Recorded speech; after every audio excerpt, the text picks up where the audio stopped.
So, ladies and gentlemen, we need a warm welcome to Arnaud de Puyfontaine, the CEO of Vivendi.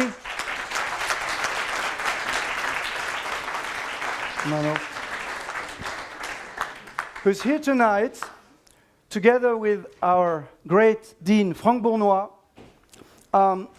First of all,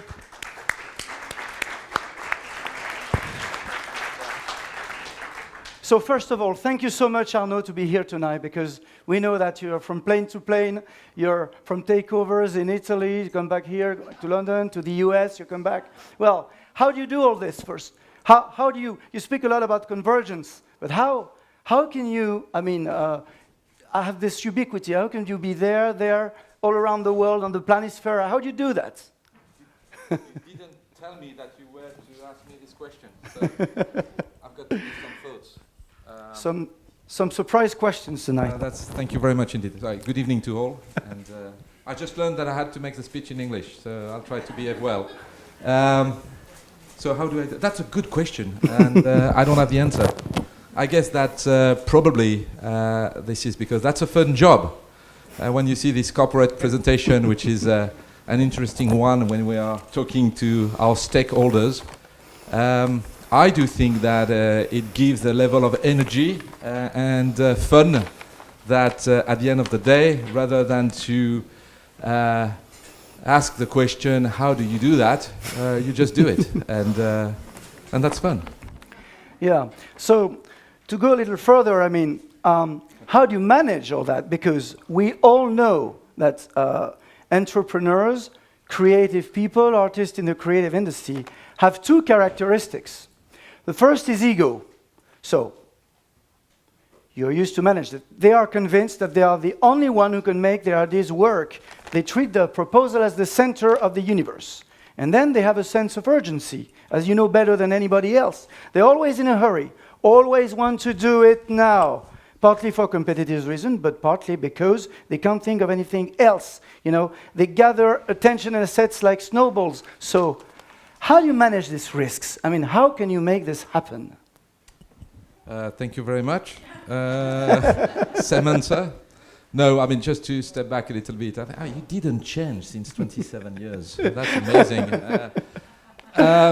Yes, we've been knowing each other for Promo 88. And thanks for all the promo cats here tonight. And by the way,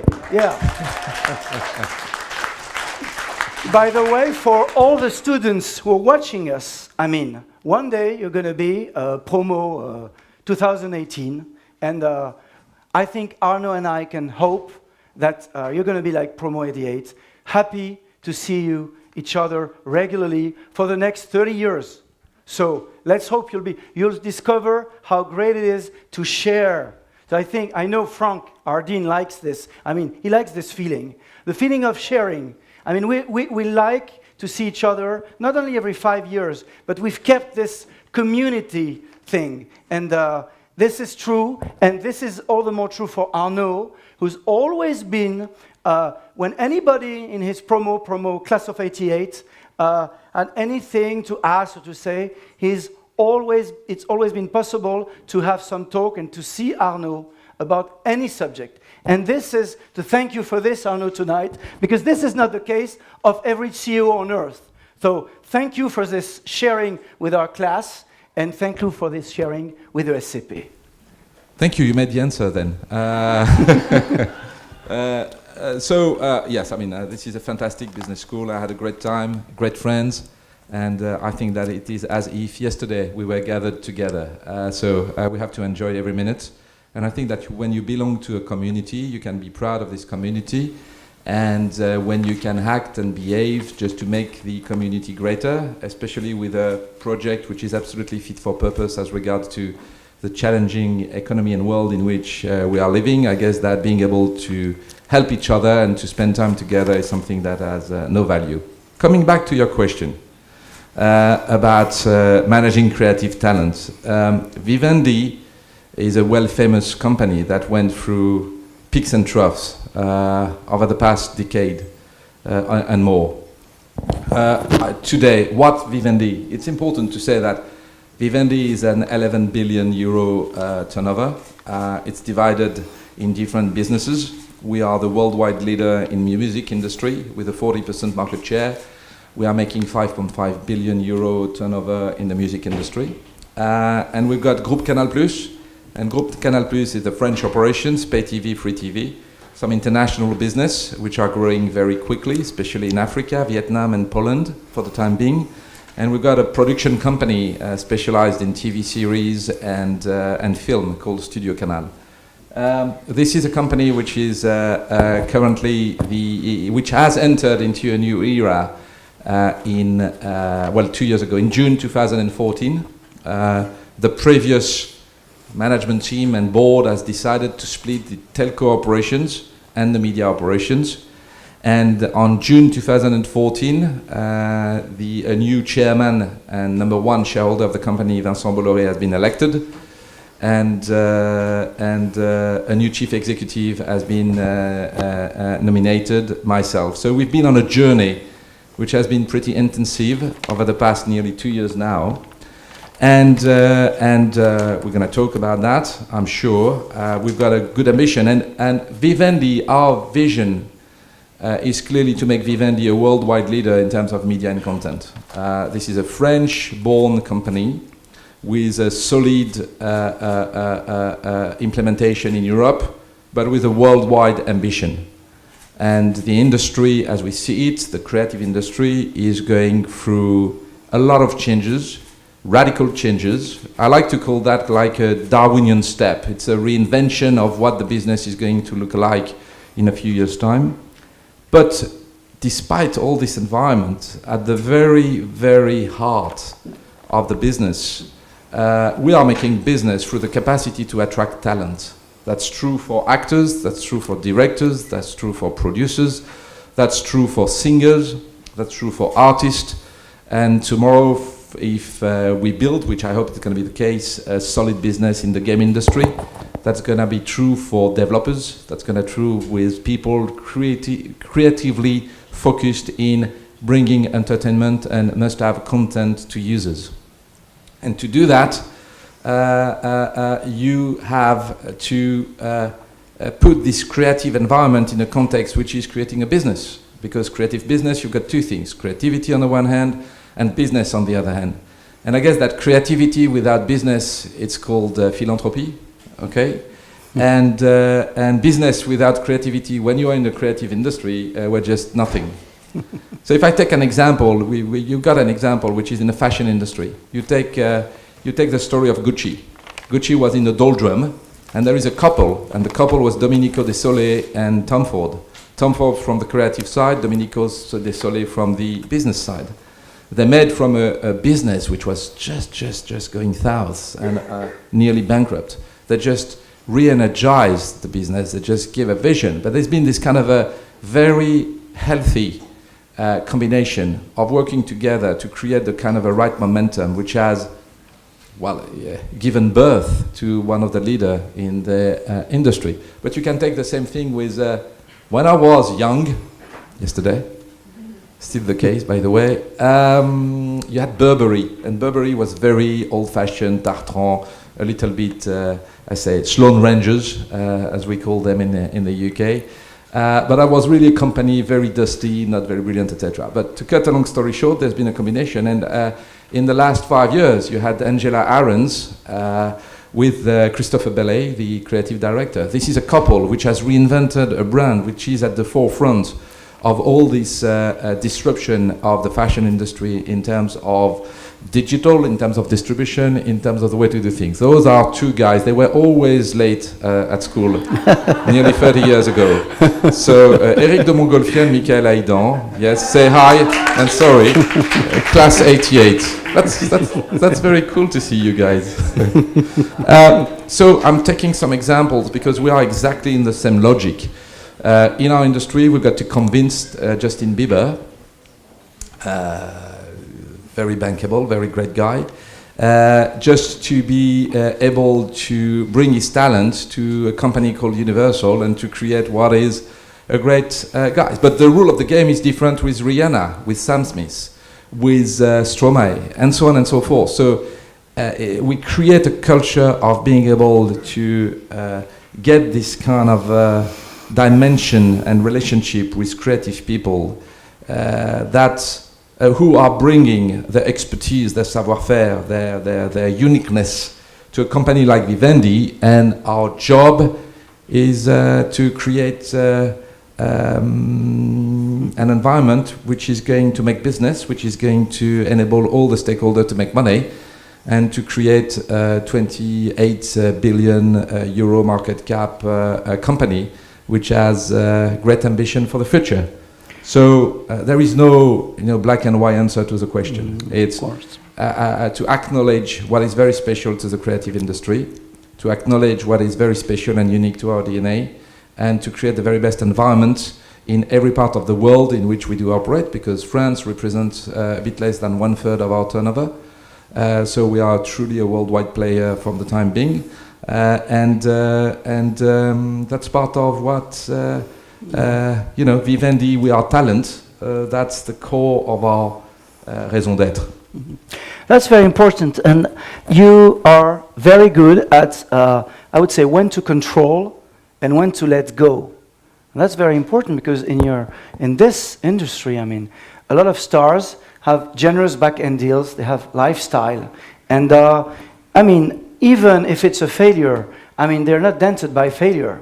They have a campaign medal anyway. So you have to be at the center of this, and you really, really, really have to make the cursor between when you control, when you let go, and also knowing that at the end you have to deliver.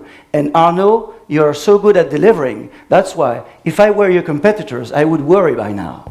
Because you will deliver. Some people might doubt it, but you will. You have the means to deliver, and you're going to deliver. Well, that's true. That's something we know for sure. And you're, at the moment, already doing it. And that's something very important, because people who know you, who've been knowing you for many years, know that I think that Vincent Bolloré says of you that anything that you do, you come back and it's a success. 9 times out of 10. So it must be something. So tell us how... Sorry. He did say 10 out of 10. So, okay. Yeah. So tell us how you're going to deliver. How are you going to win the success in this? Well, number one, you've got to come with me in my next road shows, okay? Because you're a good seller. Number one. So now I'm expecting you all to become shareholder of Vivendi.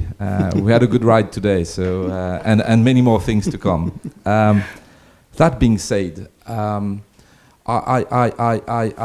think that the recipe is number one, to be clear about the strategy, to be absolutely obsessed by execution, and to be surrounded by quality of people which are enabling you to be great. And I'm like a conductor in our orchestra. We are number one worldwide in classic music with Deutsche Grammophon, for instance, and other label. It's like this. I mean, you have to give the tempo. You have to make the best choice in terms of the people around you, and to create this kind of alchemy which is going to make you successful. And then, what is the challenge today of a company like Vivendi? This company has always been like a holding company, and the journey that we did start now nearly 2 years ago is really to move from a holding company to an operating company. What does that mean? It does mean that we want to make Vivendi much greater than the sum of its parts. And 2 years ago, Vivendi was a combination of different businesses, which common themes was not working together. That was easier for one of our business to work with our key competitors rather than for business inside the holding from the time being. And today, we are developing many different initiatives to prove that 1 + 1 = 3, number one.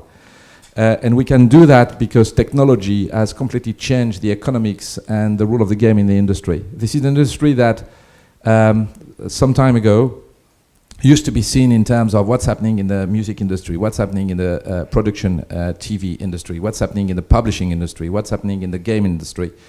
And now there is a kind of overriding trends, which the focus is you as an individual, and entertainment being a kind of an unarticulated needs. What can I do as a Vivendi to provide you with the right level of content of any shape or form that is going to enable me to create a sustainable relationship through which you are going to spend more and more time consuming the content that I'm going to produce for you, and by the way, spend more and more money to be able to get it. Because you've got two things in our industry: free content, paid for content. Free content is interesting in terms of sampling, this is advertising, this is all the data-driven type of momentum within industry. But I'm a true believer in paid content. So I can hear some shouts as regard to old-fashioned dinosaur. I don't think so, because I am part of this way of thinking that if you pay peanuts, you get monkeys. I'd rather be able to produce the very best content that is worth to be paid for, like a very famous copy of a company called L'Oréal, because I'm worth it. And I think that our obsession is to make, first and foremost, high quality, paid content that is going to be must-have rather than nice to have, and then to create a relationship with our audience and every incumbent of the audience.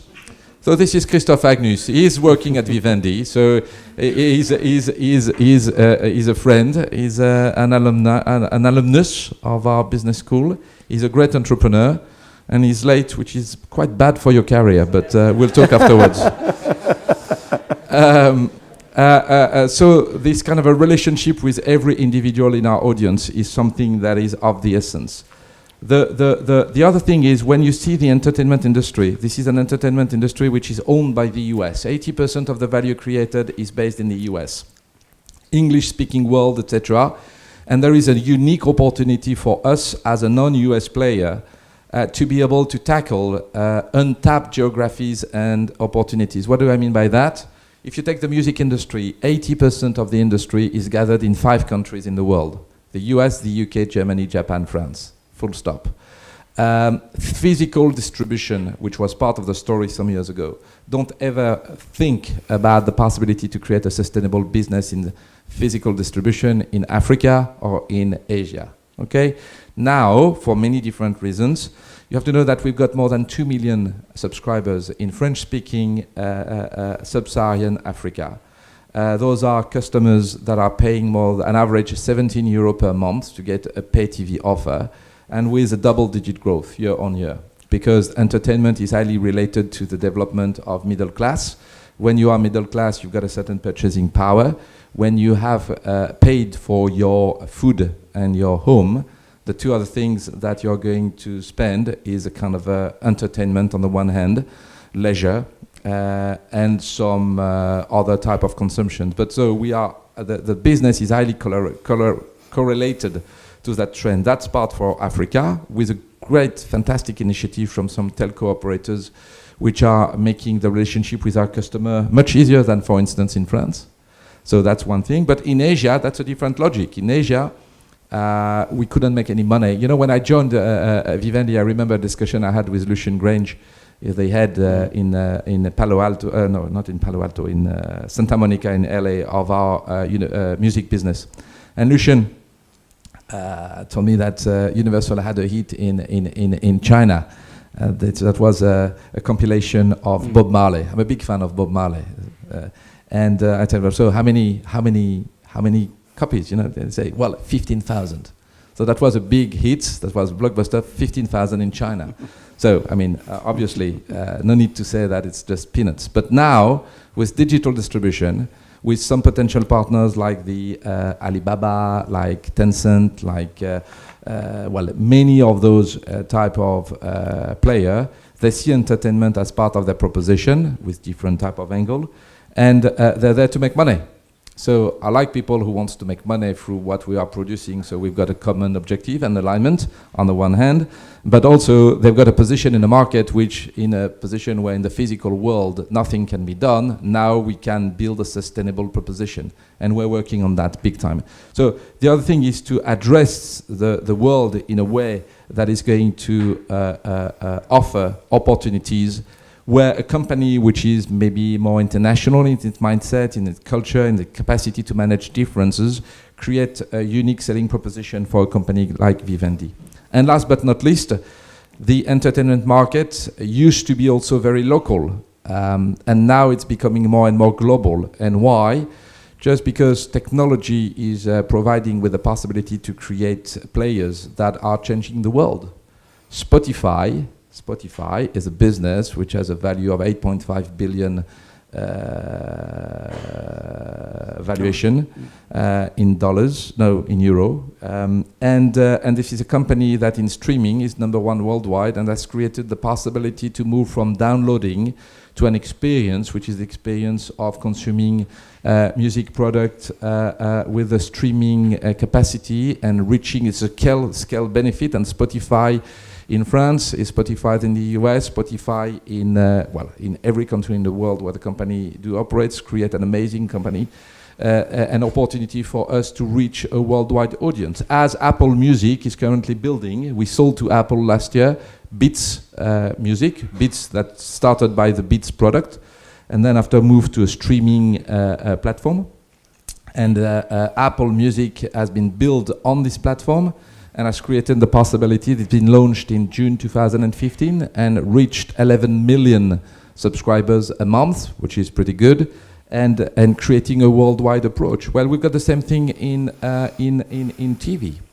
If you think about what they call debundleization, I like this word, debundleization. Now we want to consume video content whenever we want, wherever we are, in whichever type of shape or form and support. And the big name today, and the kind of which is very fashionable, is Netflix. And what is Netflix? Netflix is a technical platform which has been created by Defense to save a business, which was at the very beginning a physical distribution of renting of physical DVDs in the US. And very, very smartly they developed this approach, which was the streaming platform. And interestingly, Netflix started as a technical platform to be able to develop a new business model in terms of consuming video content. And they did that very efficiently. This is the worldwide leader in terms of subscription video online player. But now that they have reached the 75 million customer base on a monthly basis worldwide, with a plan in the coming 3 years to reach 120 million, they announced that they will invest $6 billion in terms of content this year. So what's happening? Netflix is not only a competitor in terms of distribution, but is now becoming a competitor in terms of investment in creative content. All the studios in the US are really pissed off because at the end of the day, they created the right condition to give some deals to Netflix to create the very beginning of the proposition in terms of streaming distribution. And so now the conditions are different because Netflix has reached a certain position in the market. So the conditions, as you can imagine, of negotiation are becoming more and more in favor of Netflix against the big players in the US. And last but not least, they are now eating the lunch of the big studio. You know, when they invest the money and they attract the producer of House of Cards, for instance, just to name the first very one, there are going to be many others. But, you know, Netflix is just one among some newcomers. Amazon Prime is doing the same thing, working with Woody Allen in terms of production of a series. Well, it's not as easy as it may seem because Woody Allen is on a depression because he can't find the right ideas for the series. But that's another topic. For those who know, there is a very famous program in the UK called Top Gear. Jeremy Clarkson. And Jeremy Clarkson left BBC in specific circumstances while I was in London. But nothing related to me and Jeremy Clarkson, except he's a nice guy, smart guy, and a very petrol-head, very nice chap. Well, I mean, as some of you may know, I think that Amazon has paid an amazing amount of tens of millions sterling to be able to produce what is going to be only on Amazon Prime soon. And that's a new Top Gear competitors. That is so. I could add a lot to that description, but what I want to say, and just to cut a long story short in terms of your question, we are in a very Darwinian situation. We have to reinvent the economics of the industry. And the reason why we are going to deliver on the proposition and give results aligned with the expectation of our shareholders and the people who are believing that we've got the right formula is that everything is back on the table. Everything can be redesigned. and the world is our oyster. And I think that the winning formula is going to be high level of creativity, obsession about the execution, and the capacity to get an angle that is going to shake the way things were used to do, to be in a position to define the way things will create the right formula for success. That was a long answer. No, right? this Sorry. is very, very, very interesting. And I mean, there seems to be the good thing, the good news. There seems to be a new awakening of the force of the content, if I might say so, because you're really Content is king and distribution is queen. Yeah, yeah. In a way, that sounds good. And but this is very, this problematic between like high tech, high touch, live, digital. This new balance. You seem to master it quite well. And this is important because in the creative industry, you need to balance this. And you gave us a great, definition about this digital and live, the high-tech, high-touch, and this new convergence, in fact, because I know that the convergence is a subject where you're very good at. And by the way, I remember you like a few years ago at the ESCP Europe. You were already, very close to the content because you were developing this Figaro Grandes Écoles, a newspaper. And I remember our discussions about the content. It was paper at the time. And then you've been crucial in transforming, in the UK, an international group newspaper into their digitalized version, which everybody talks about. But not everybody was able to make this kind of success. So it seems that you're applying your techniques now to, after the newspapers, you're applying your techniques to music, you're applying your techniques to movies, to video games, to every content. So, well, it seems that you're going to be like a success in this new, we can call it blockbuster economy. I mean, this is a blockbuster economy. What you describe is a kind of winner takes all. It's a new economic model. Can you tell us more about this new blockbuster economy, this new economic model? Because before it was easy, like production, marketing, distribution. But now it's blurred. It's a new economic model. So as you're very good at business models, at implementing them, how do you see this new economic model? Because you seem to be, I mean, one of the few today, people, CEO, able to explain it in words we can understand here. So, I mean, there's no trap, it's real. I mean, it's like... Are you sure it's me? Are you talking about me, like in the movie? But yeah, talking yes. about you. Yeah. You're talking to me, I'm talking to you. But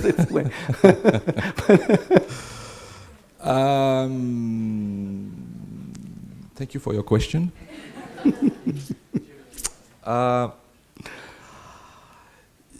My belief is that what we need to do is keeping the obsession, and I'm repeating myself because it's very important. We are in the creative industry, and all starts with the capacity to attract talent in everything that we are doing because our creativity and our product are highly related to the capacity to maintain, reinforce, ring-fenced this creative spirit around the company. But creativity, if we don't have the right economics and the right channel to reach the audience, not only is going to create dead-end results, but also will not enable us to create the right environment to do the very best we can in terms of attracting. So it's a kind of a winning formula. And what do I mean by that? If you take the average, let me take an example. The average cost of 1 hour for a TV series in Europe, it's 600,000 euro. If you take the average cost of a TV series produced in the US, that would be between $5 and $6 million. Why that? Well, initially because it's a 350 million market in the US.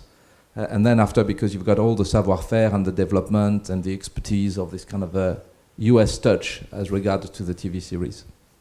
So money is not making everything, but nevertheless, to have a little bit more money to be able to invest in content, especially in a world which is becoming more and more competitive, you've got to create the right environment to be sure that you will be able to punch your weight with the right level of resources to be in the game.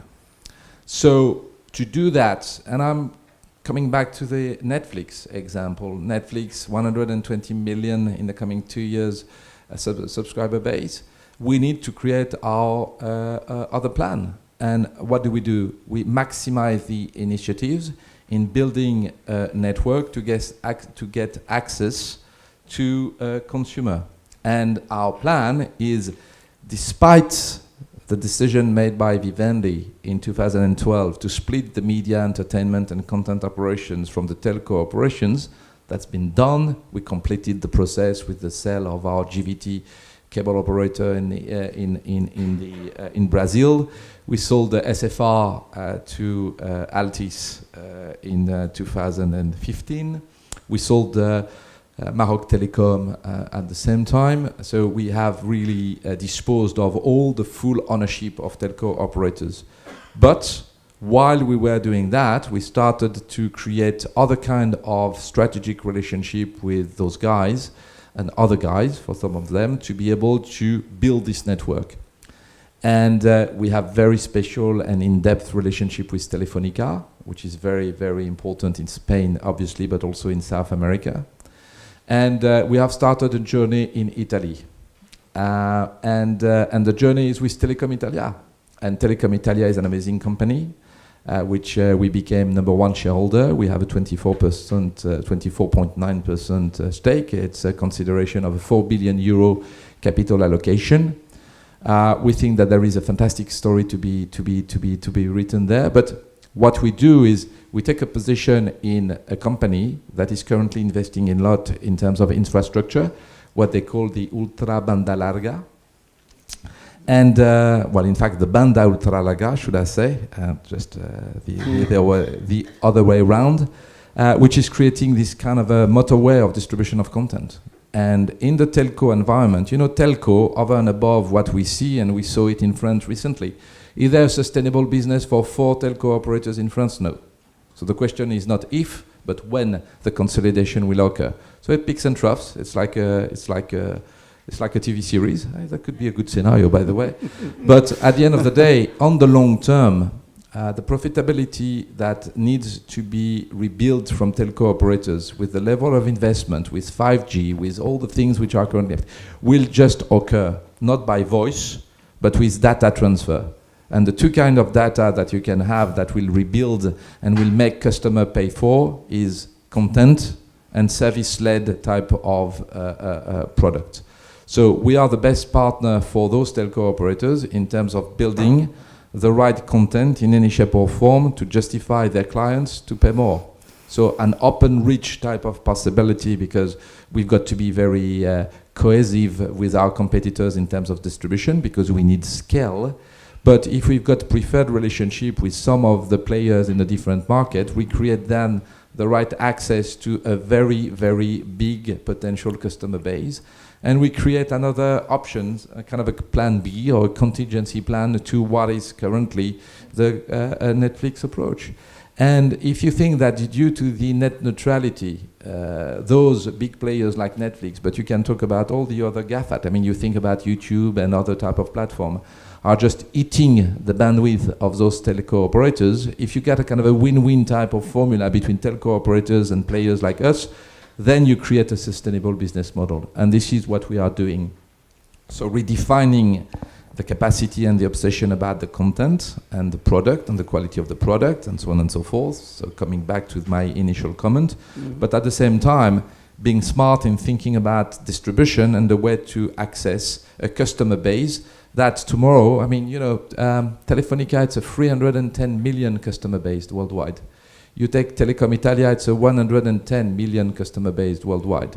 So not everybody obviously is going to consume our product, but you start with a kind of a reach that is going to create a competitive advantage.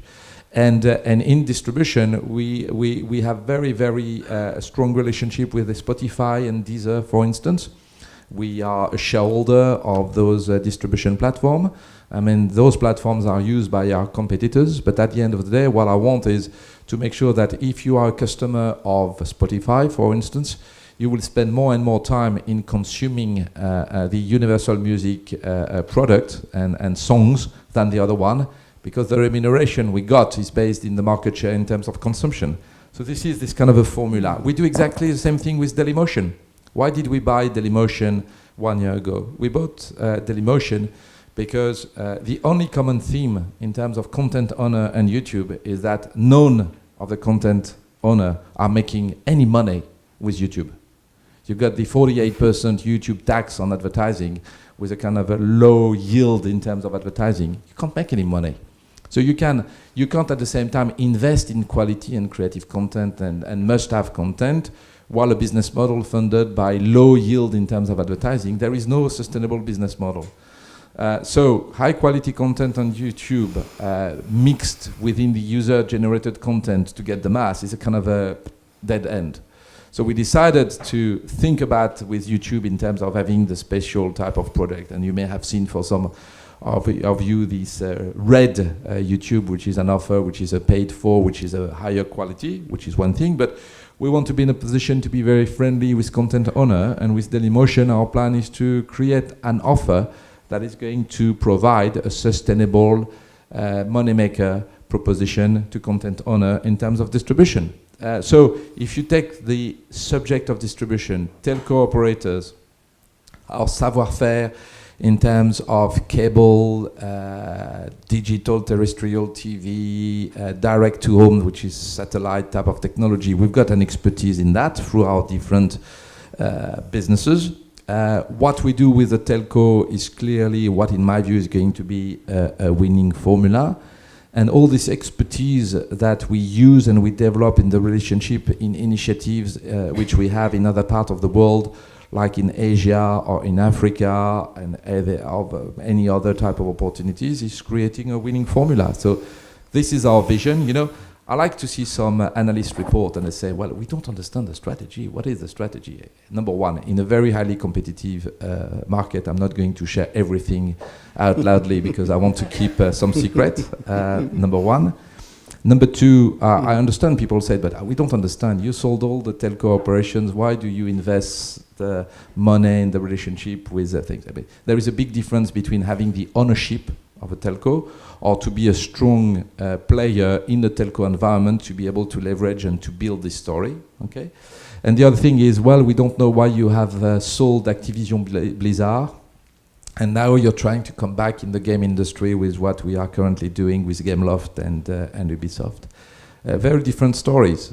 I think that, it was before our arrival, so a decision has been made, and I regret. I would have wished to have Activision Blizzard in the portfolio, but you don't reinvent. I mean, it's always, from time to time, things are not exactly what you wish them to be. But we do think, nevertheless, that Activision Blizzard is a very US position, etc. That's a great company, fantastic, but not anymore in the market. So now we are trying to create a different story with Gameloft and Ubisoft, and to be in a position to create an offer that is going to match the strategic ambition that we are having.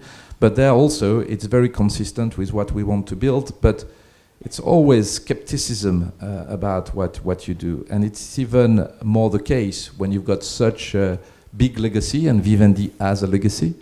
And in a world where there are so many balls in the air that at the end of the day, thinking about the strategy in 5 years' time, my God, I'd rather think about what I'm going to do in the 6 months, coming months, because I don't know what will be the situation in 12 months. So it's all about execution and the capacity to, within a few preconceived ideas or caveats, to be in a position to write a story that is going to make Vivendi a very, very successful player.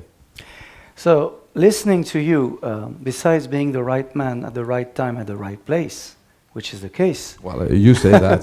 Say that because, yeah, it's very interesting because you gave us many new definitions. First, a new definition about innovation. Because according to what you say, in fact, creativity is innovation. It's very interesting. Because we talk a lot today about corporate brands, about strong brand loyalty, and you gave us many definitions according and linking it to the creative industry. And this is important because in this field, not everything can be quantified. And you also gave us a new definition about your Darwinian approach, now that it's our brain, that it's our feelings which have reached the Darwinian step. And this is very interesting, by the way. And also reading your annual report, very interesting, I think, which was released. I have found somebody who read the annual report. Yeah. Well, 300 pages, but very, very, very interesting. Because I'd like you to make a small comment or a long comment about this, because it's written that production of music and audiovisual content offering a rich cultural diversity, satisfy general interest, societal values, and offers the group a competitive advantage, so also financial value. How would you comment this? Because this is this is very important. I mean, you're at the heart of diversity. You're at the heart of corporate social responsibility. And this is really also the value you really show with Vivendi. And you know that we have this approach also at the ESCP. We are very close to corporate social responsibility. We have a lot of discussions about this with Frank, our dean. And and by the way, I remember at the time, a few years ago, when I was at the school, co-founding those restaurants of the heart, and you were really developing this figure organization. We have a lot of discussions. You gave us a lot of help and how to develop all this. And you were already concerned by corporate social responsibility in a way. And Vivendi has a very, very original, very new way of using this diversity. I mean, of course, diversity, ethnic diversity. You have so many singers from so many countries. So when we look at your video, it's United Colors of Benetton. I mean, it's natural for you. So can you tell us a little bit about this melting pot? I mean, it's really amazing because, in a way, you seem to be not mastering it, but very at ease with managing all this. But for many people from the outside, managing all this cultural strength and transforming it into financial results is something which has to do with wizardry. So I'm anointing you a new wizard in your way, but it's like of a financial wizard and also, entertainment wizard. So how do you do this again? I mean, it's like, because you're really doing it. You say 10 billion of turnover, and so these are new 11. questions, so I'm kind of inventing it also, creating it, by the way, and you're inspiring me, so it's very interesting, anyway. Well, you make my day. I should come here more often. Well, I mean, question on corporate social responsibility. Okay. I think that every sustainable vision for a company should comprise a vision about corporate social responsibility. And when you are in the business of entertainment, which is highly related to local culture, you play a role. I mean, music is power.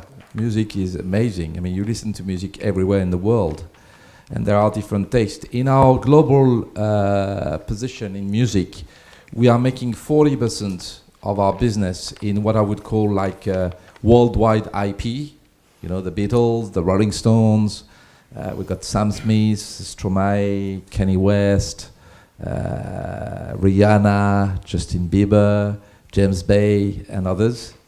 It would be a long list. But that represents 40% of our business. 60% of our business is made local. So that's really the kind of... and when you make local, I mean, you're part of what's happening. I mean, the entertainment, the culture, the content is part of a local environment when you have a duty.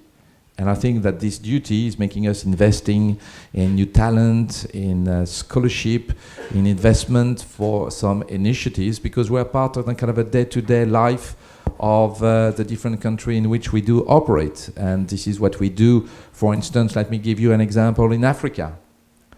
In Africa, we have decided to build over a 2 years period more than 80 spots of like called Canal Olympia, because we own l'Olympia, and Canal is a brand close to our company. And Canal Olympia is going to be a whole network of brick and mortar places in which we will be able to organize events, shows, movies, and so on and so forth. So you're going to have places where people will be able to gather, and that's going to be like an agora, where people will be able to get access to different cultural events. And you may have seen some image of an initiative we had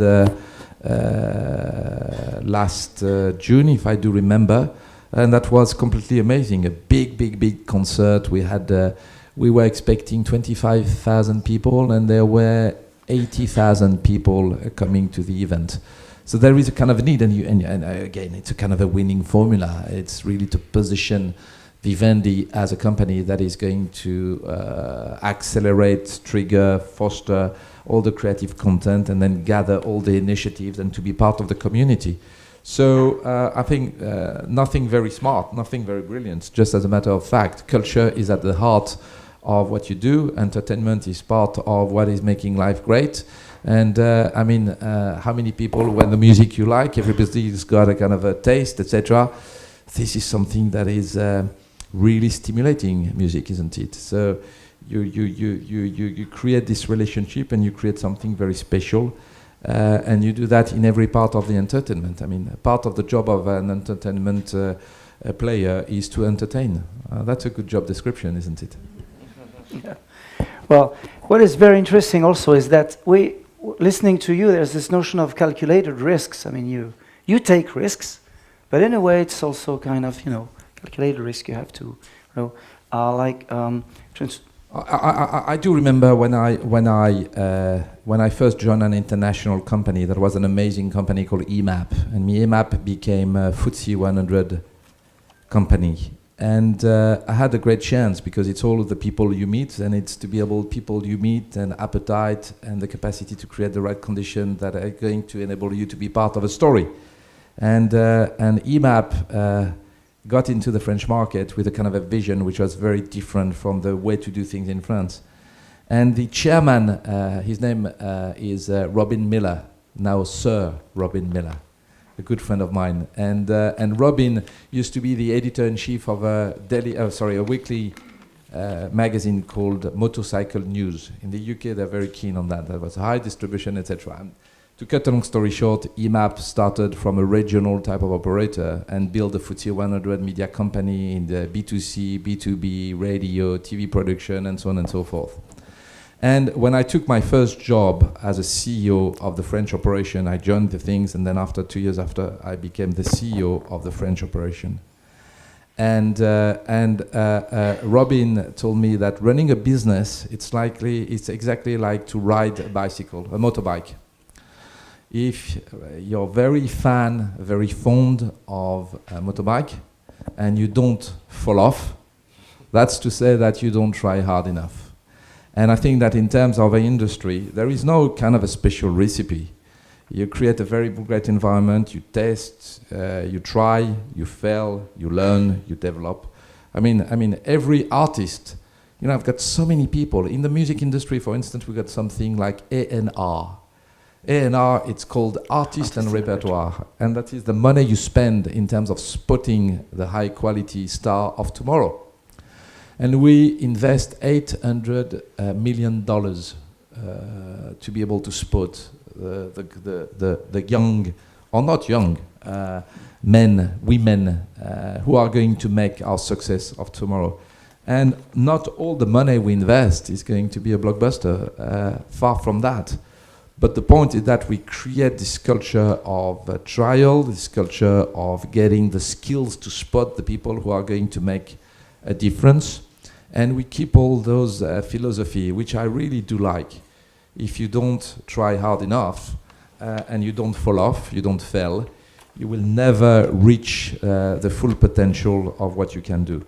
It's true in every business, but in the creative business, it's even truer. So you just share that, you just make that happen, And if you want to keep your job, you make the success greater than the failure. This is a good link, and this could make also be true for the school, isn't it, Frank? So we have this tradition here to. Now the audience was listening and has some questions. So and I think that here some students have one or two questions here. Vas-y. Good evening, Mr. de Puyfontaine. Yeah, I would like to come back on one thing I've seen just this morning. I've seen that Vivendi was one of the founding members of the Cargo, the Europe's biggest startups incubator. What's the group's stance and way of acting towards startups? We've got many initiatives in that field. And this is an initiative that has been led by the team in charge of this corporate social responsibility, just to be part of this entrepreneurial spirit where, you know, every incumbent and every way of doing things today will be challenged in any shape or form. And then I do believe that it's best to be part of this momentum, to be able to spot who are going to be your competitor of tomorrow and to be able to create your own competitive environment, to be able to prepare for the future. And while we are doing that, we've got within the company something that we did create called Vivendi Village. And Vivendi Village, alongside what we do in the music and in the group Canal+, is this kind of an umbrella of all the initiatives for entrepreneur type of dimension. So we've got a business in ticketing. We've got a business that is developing very intensively our events and our show running expertise. We've got an OTT platform called Watchever that was an initiative in Germany that we brought back for more kind of a pan-European project around OTT platform. OTT means over the top. That is to say, direct relationship between an operator and a director. It's a technology things, but I mean, Netflix is an OTT platform, for instance, so it's kind of the future of the consumption. And we've got many other secret things that I'm not going to share with you because I don't want my competitor to be aware of that. If you want to know more, you've got to torture the man here, Christophe Agnus, who belongs to that team, but if he talks to you, he's not anymore my friend. And to answer your question, I'm a true believer that there is no obstacle within a supposed to be big group to be the right place for amazing entrepreneur to develop forward-looking businesses. And our job is to create the best environment to nurture them, to develop them, and to enable the company Vivendi to create the right environment for them to win, and for us as Vivendi to benefit from this initiative that one day is going to enable us to improve our business. So I'm a true believer that you as a big corporate player, number one, if you don't keep the spirit of remaining young, agile, innovative, sexy, appealing, forward-looking, you're dead. And the best way to do that, those are only words, I don't know, but I just try on a day-to-day basis to make that work. But you need some tools. And those tools, when you create in terms of the culture of the company, the capacity to get that momentum, that's a winning formula. We try hard. And I'm really happy about what we are creating in terms of momentum. The news of the morning, but you know, there are things about Vivendi every day. It's a little bit tiring. But the news as regard to cargo and our contribution to cargo is one of the small piece of what we do just to build a story. Thank you very much. Thank you, Theo. I'm sure Saul has a question there. Good evening, sir. My question is about Studio Plus. What is Studio Plus and what are the objectives of Studio Plus? So that was not the news of today, but the news of yesterday, because we've got the MIP TV, and this is something I truly believe, which is the best way to consume media is this one, either because you're using the screen or because you use that as a kind of a tool to be able to control your consumption of entertainment. Studio Plus' mission is to create short format content that you will be able to consume on small screens. So, except that I remember at the time I was at EMAP. We launched in France at EMAP a fantastic brand called FHM for Him magazine, very macho, and well, we had Biba also. Okay, that was a good balance. And I remember at the time the editor-in-chief of FHM spent 18 hours and 45 minutes to watch from A to Z non-stop, 24 hours. And 24 hours was a kind of a very beginning of those big series with cliffhangers, etc. You start and you can't stop. When now we are in a kind of our life, the exposure to content, etc., and the use of this kind of a device. To get 45 minutes episode of a series is a bit too long for that. So Studio Plus mission is to create a new format that is matching the consumer behavior and the change in things, and to get some short format series, 7 to 10 episodes, between 5 and 7 minutes, and to be able to add value to those devices. And believe me, this is a kind of initiative which has the strong support of Telefonica, Telecom Italia, and other big players in the telco industry, because they need content. So guess what? Studio Plus is one of the initiatives that is going to make our vision about the relationship between a company like our company and those very strategic important partner, live and kicking. That's Studio Plus. And we have had an amazing reception by the market at Cannes during the MIP TV this week as regards to this. So watch the space, more to come, and please rush to consume all the good things that are going to be produced by Studio Plus. Great. We have another question here.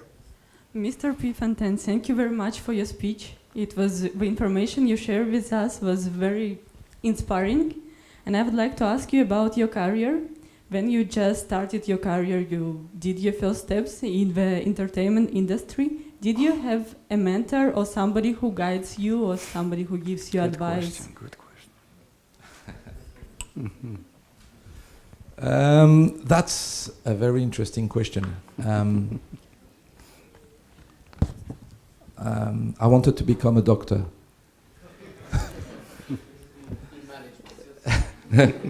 No, a true doctor. But life is exposing you to things that are changing what you want to do. And for different reasons that some of the people here know, I just got to les classes préparatoires in France and had a great chance to be able to join your school, ESCP. And then I had we had something at the very beginning. That was, ages ago, Middle Age. Last century. And we had something called Observation de gestion des organisations as a kind of 2 weeks to do something before getting into the things. And I did something in terms of, I just wanted to know how a newspaper was working. And I did something on that. And then this is something that was read by the previous boss of a newspaper called Le Figaro, who gave me a call and to say, I want you to work with me. I said, well, I'm a student in that. And I had a choice between being very serious in my accountant course or to be able to work in an environment like Le Figaro. So I managed to do both at the same time. I had great friends who were able to give me all the right tips to be able to go through the different hurdles of the 3 years of our time here at ESCP. And I found it very funny, but in my 3rd year, I had to be very serious. So I spent my last training period in Arthur Andersen, which I found very exciting, but I couldn't see me in a kind of a long term there. When I came back from my military service, which I didn't do in the army, but in Indonesia, and I was on the verge of joining a bank. 1 week before joining the bank, I received a call from the same boss of Le Figaro and asking me to join his team. And I did it. My father was very angry. That was non-conventional, but this is how the thing started. And then after my life has been decided by the luck I had to meet different people who gave me a chance to do things in a way that very, very quickly, because it seems like if it were yesterday, provided me with the possibility to do what I did. So yes, I had mentors. Yes, I met amazing people. And yes, I've been supported by a wonderful family, also very important because it creates a well-balanced things. And at the end of the day, it's been fun. But I guess that there are many more fun things to happen. So it's not yet ended. Watch the space. Yeah. I just think that the people, if I can give an example, and I do that because I'm a happy father of 4 children. And for me, despite being between 25 years old and 17 for number 4, they're still my little children, all right? Okay, I'm a very protective dad. And I do think that there is nothing that you can on the long term plan. The only thing is like a business plan. The only thing you can be absolutely sure of is the business plan is never will deliver what you think is going to deliver. So you got to get the kind of options to be played. And in life, the more you create the opportunity to meet people who are going to influence you, help you, give you advice, and you create the relationship, this is something that is very solid. And the comment I made with Alexandre, you know, in terms of what you build when you got a chance to go through an environment like l'ESCP Europe, should I say. But at my time, I mean, we had to fight because we were called Subdeco Paris, you know, so we had to move from Subdeco Paris, then after ESCP, and now ESCP Europe. This is an amazing opportunity because I truly think that the vision of Franck and what is unique to l'ESCP Europe today is a chance to mix culture and to prepare all the students for the possibility to cope with what is going to be a big challenge of tomorrow, which is the possibility to understand different culture, to be very agile, to be flexible, and to have a willingness to be able to be challenged by a world that is now very much more open than it used to be when we got our diploma, and to be able to navigate in very unstable environment, unstable world, and many, many great things to be achieved in life.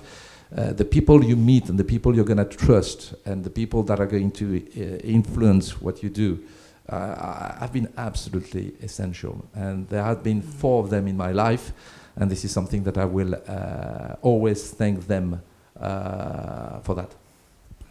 Great, and we have a tradition here for the personal question, so this was a very good question and even better answer, anyway. Before the next question from the room, you have in front of you two great mentors also. I mean, you know, you asked Arnaud and Frank in their own way are 2 incredible mentors. Our dean in the school, for opening the school and be very open to adaptation. Arnaud spoke about Darwin. And Arnaud himself, I remember a few years ago, you said that it was maybe last century, but anyway, where you were busy building a map. I was writing my books on globalization, and I remember our discussions at the time. Arnaud not only, you know, is clear about what he's doing now, but he anticipated globalization. He really anticipated, speaking about mentor, it's something important, anticipation. Anticipated this convergence of a new kind now, but there's always been this question of convergence. But so you have in front of you also a person who, and I'm not saying he saw the future in a flashlight, but I'm saying he perceived some things clearly and, you know, and was very driven to that aim. And this is very important, because this is something which is very characteristic. I was enabling myself to, you know, to answer also this part of the question anyway. I think there are other questions in the room there. We're trying to do some parity here also. Good evening. Can you hear me? Bonsoir. Bonsoir. Merci beaucoup. C'est un grand plaisir. I'll ask the question in English because not everyone speaks French here. I'll try to understand. So I have two very small questions. One is just because I think you're the best person to answer that. So my focus currently is business and storytelling. So I would like you to give us your take on the link between business and storytelling to you, because I think from what I've heard, it seems very strong. And the second question is, you've talked about the trial the trial culture that you're implementing, that is very important. And I think a lot of entrepreneurs around here and a lot of people who want to work in the creative business know that you often fail when you try to work, and especially in this business. So how, like, in a very concrete manner, how do you create something that is a good enough of a buffer to absorb all these failures and create a success overall? Because there's a very, very high rate of failure. Thank you. I'll try to give short answers. In terms of the storytelling, the only thing that I'm sure of is that I don't have any certainty in any shape or form. And people who are going to tell what's going to be the environment in which we do operate in the 5 years' time, it's just are fools. So the thing is that, you know, the stock market, because we are a listed company, and part of my job is to be able to convince people to invest money, because we're going to have a good return. And you've got those who are there because they want yield on the short term, and you've got those who are there because they want growth on the long term. And the market is huge. You know, our shareholder base is 25% the US, 25% the UK, 25% France, and 25% rest of the world. I think that the storytelling is at the heart of what we do in terms of bringing people with us and to create the trust. And you create a story. I mean, you've got this thing, what is, Arnaud, what is your equity story? Oh my God. The equity story is just a story to tell in terms of where is the raison d'être of Vivendi, the reason why I think we got all the criteria just to make us successful, and then to take decision which will create this kind of a combination that is going to make Vivendi a winning company, despite what has been its past, its legacy, and the complexity of the challenge we've got on a daily basis and in front of us.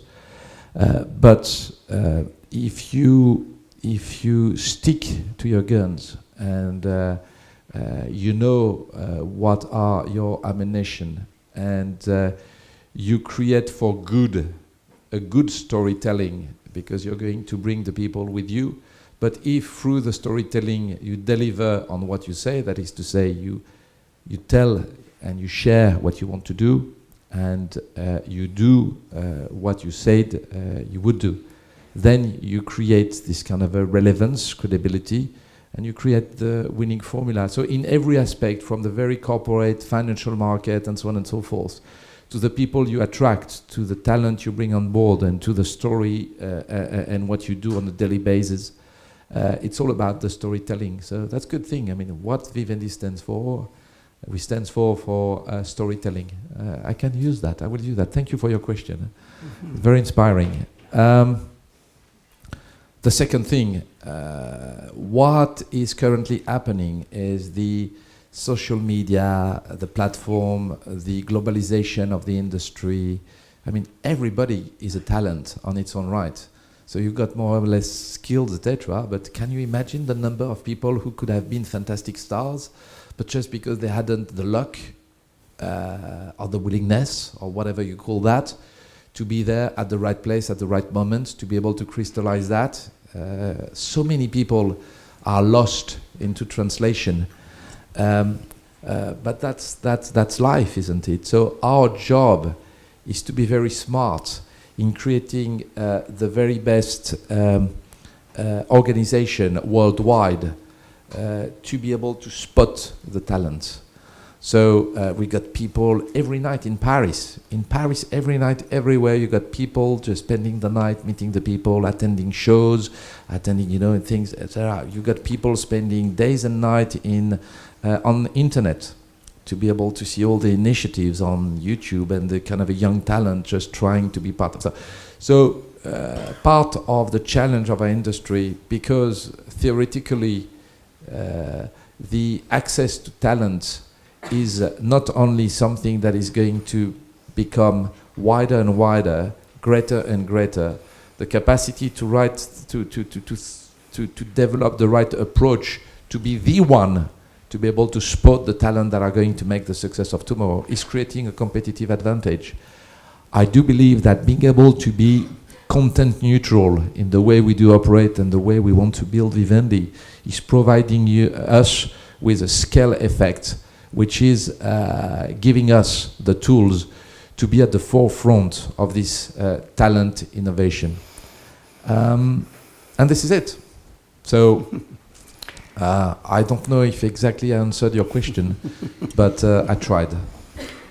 Well, another thing we could say is that it's the fairy tale, the bliss is never, there's no substitute, so there's no substitute for success.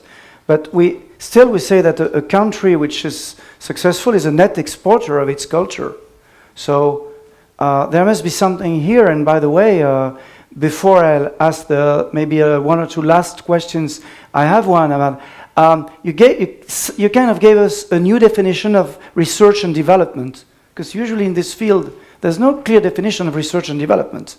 And this is something you hinted at. I mean, so how could you define or help us make the link between usual research and development and research and development in what you're doing at Vivendi in this sector, which...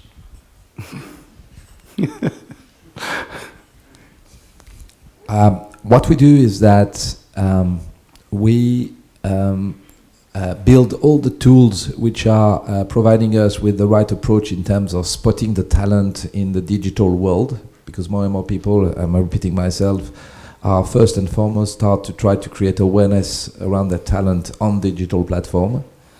We have a lot of initiatives in terms of data all across the businesses and all across the world. For instance, we announced last year at the Las Vegas Consumer Electronics Show an alliance between Havas, our cousin, and Universal Music Group to create the Global Music Alliance, which is to try the hundreds of millions information we have in terms of consumptions of our clients in terms of music to add value and then to create this kind of an articulated needs momentum, because that's going to be part of the thing. So those are very specific R&D, technology-driven type of expertise that we invest a lot on. But we've got other R&D, and R&D is to find the right man. His name is Romain Billard, and Romain is very, very smart in terms of spotting the right initiatives in Africa, for instance. He's got an ear, he's got the knowledge, he's got a vision. And Romain, for instance, has found a young artist who did start, and his name is Stromae. And so our R&D guys are the kind of profile to find that. We've got other people, like the people finding an intellectual property called Paddington. Paddington the bear has been spotted by our team at Studio Canal. We co-produced it, and it's been the biggest ever box office. I'm talking about real money. Family category, non-produced by Disney. So to answer your question, R&D is a combination of really technology-driven expertise around all the tools we need to do the very best job we can, but at the same time, it's a kind of a personal touch to be sure that we got the right people who've got the skills just to spot the people who are going to make the success of tomorrow. Oh, thanks. This is really, I think we're going to really thank Arnaud for coming here tonight and really sharing with us all this knowledge, all this personal experience. And is there a last question? Maybe because Arnaud's time is really, he's made us the gift of being here tonight, but it's very exceptional. And I remember your anecdote last Midem. You said that if you have too many cherries in front of you, it's not good. So, you're like a cherry for us, and we have to be... Not cherry, strawberries. Strawberries, yeah, all right. Buonasera. Oh, buonasera. Ok. So, Come sta? Bene, bene. Grazie mille di essere venuto qua stasera. Molto gentile. Okay, so what you are expecting from the Italian market? Because yeah, this question, yeah. I mean, you are buying like a little piece of history or pop history, piece of media set, so it's kind of important for our cultural way to approach So, what's your interest in the Italian market? Thank you very much for your question, but I don't understand the reason why you're asking the question. You know, when you have to develop a plan, you have to see how you can create a specific competitive advantage. And I describe the entertainment industry as being owned by English-speaking world. I know very well this world from the UK, where I did spend 5 years of my life between London and New York and the US. I also spent 2 years of my life in Italy, commuting between Milan and Paris when I sold the EMAP operation in France to a group called Mondadori, which is very important in the culture and the story of the country. And I truly believe that there is a very solid proposition to create a media group which is going to be based as a pillar on the Latin culture. And the Latin culture is a triangle between Paris, Parigi, Milan, Rome, Madrid, and Barcelona.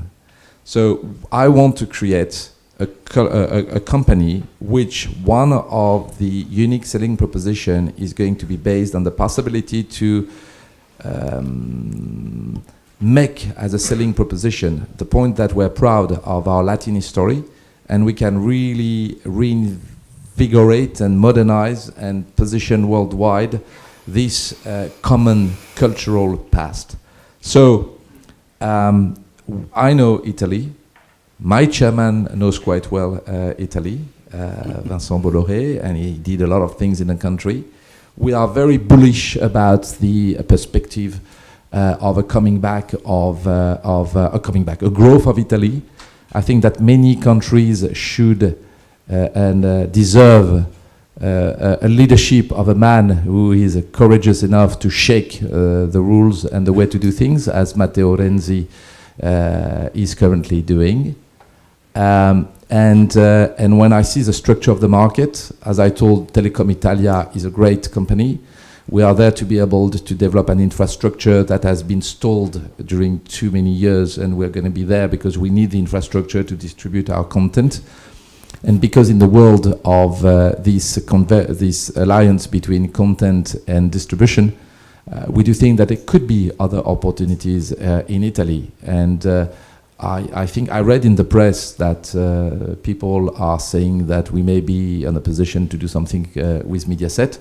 Well, we know Mediaset, interesting competitor in the Italian market. But I have learned also that media in Italy are very, very, very creative. From time to time, they're right. Quite often, they just try to elaborate a little bit on the reality of fact. So time will tell. But yes, Italy is core to what we want to do. We are very bullish as regard to the potential, and to do whatever it takes to create and reinforce the relationship between the two countries is something that I find extraordinarily appealing for many different reasons. Thank you very much. Merci à vous. About Latin country, maybe so the next one could be Telecinco. Time will tell. But you know, this part of the world is very important because it gives an access to Middle East. It's also a very great project about the Mediterranean environment. And I think that Africa, also talking about potential growth, and this is something that many entrepreneurs in Italy shared with many entrepreneurs in France. Not enough, but there, you know, it's the first mover advantage. Africa is offering for the Europe, and especially the South Europe, an amazing ground for growth, and could be the China of the 21st century. Yeah, and for those interested, the creative industries it's a €2 trillion market, and it's 30 million jobs worldwide and 7 million in Europe. Things that you don't know. It is not intuitive. So for the students really interested in one day maybe for some internships, they can send their curriculum to Vivendi. It might be a good start, wouldn't it, Arnaud? Obviously. Well, we really have to thank Arnaud for coming here tonight. As you know, Arnaud, you are at home at ESCP Europe. I wasn't going to say you were born here, but it's like, you know. And many people from our class of 88 tonight, many students. And really, this is, you're a landmark for our school now. And we're discussing this with Frank. And we're so happy that you came tonight, and really under the leadership of Frank, this school has now set a new course on a new way of towards the future. There's even a new campus, I think a 6th campus, which has just opened. We have many new programs, this Advanced Business, Cultures and Diplomacy in Europe program. We are developing, really opening, and I think Frank, on this you were open enough, as you know, Arnaud, because we've discussed this, but Frank, thanks to Frank and the school, when I arrived in this project called Insertion du Cœur, now called Wintegrate, by our students, I mean, can you imagine the first promotion here of, I tell you this because I knew we're very supportive of this project, and this, now we have a class of migrants mixing with our meme, where we came from, and this is very, I mean, this is very open, very interesting. So we're always trying to find new experiences at this school, the management, and sitting between the two of you now, we have a great example. I mean, this is new definitions of leadership, you know, leadership from within, leadership from, you know, Europe, and we're really happy. I mean, we had a great moment. We shared with you tonight, and this is something, especially for alumni, of course, and for our students. These are the kind of moments where you study here for this. I mean, for one day being able to blossom, to develop, to lead your own career, and maybe have one of the students here might have a career a la Arnaud de Puyfontaine. That's the best we could hope for them, or maybe other paths in creativity as an artist, but this is an example. This is something. This is a good emulation, and this is a great example of leadership. And so, well, I really hope that Alexandre is going to become a greater shareholder of Vivendi, as all of you. Number one, I think you should become all a fantastic subscriber of my canal, which is offering an amazing level of series and films that is kind of amazing. That you all are going to rush onto the new Michel Polnareff that is going to be released soon, and which is really pretty good.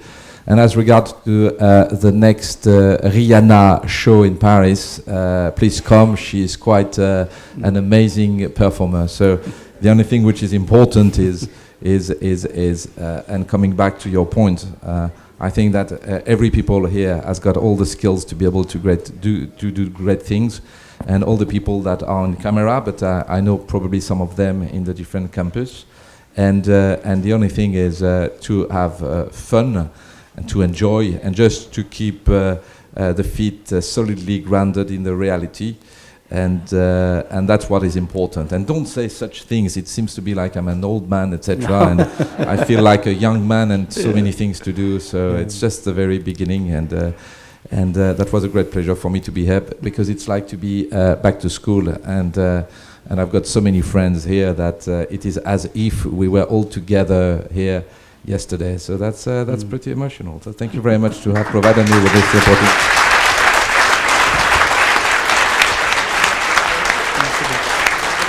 Oh, oui. No, really. So thank you very much, Arnaud, for being with us. I think not everybody thought that they would come to an extraordinary masterclass, not only on management, but also on the style and strategy for business sectors. I found a lot of convergence between what's happening in this world of media and content, because the school tonight, on behalf of everybody here, alumni and students and members of staff, we are welcoming, of course, not only a great CEO of the CAC 40, and of hope that there will be many more in your generation that can reach this sweet and position. It's also a friend of the school, and I would like to say that Arnaud is very modest. He's also sitting on the International Advisory Board of the school, and we are all very grateful for his contribution.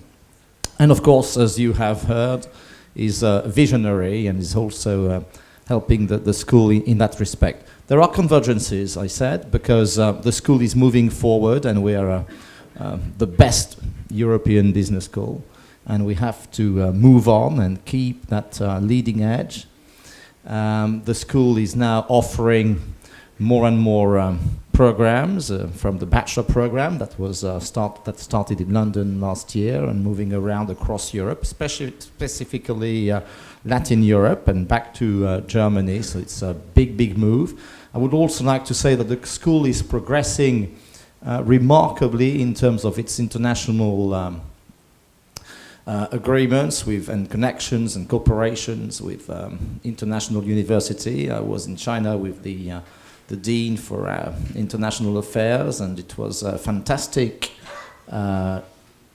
visit where we have heard about Arnaud de Puyfontaine, as mentioned as one of the leading European CEOs. And that was very nice to hear. And the school is moving very much also in terms of digital. And I was thinking that one day maybe we will have a digital business school TV, and but maybe students will be watching on a 45-minute format that you you describe. And we are moving also forward in terms of rankings, and I so much agree that in this world of transformation, we never know what's going to happen. But as I think it was Pasteur, the French biologist, and as he said, chance only favors the prepared mind. And the good lesson that you gave us tonight, Arnaud, is that there is chance, there are other people you meet, but what you do with it is so important. And the prepared mind and the anticipation and the forward-looking mindset that you describe is so true, and I hope that everybody here is going to be getting away with these takeaways of management, leadership, and thank you for your continued engagement to the school. This is so precious for us all. You're at home here.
Porte ton...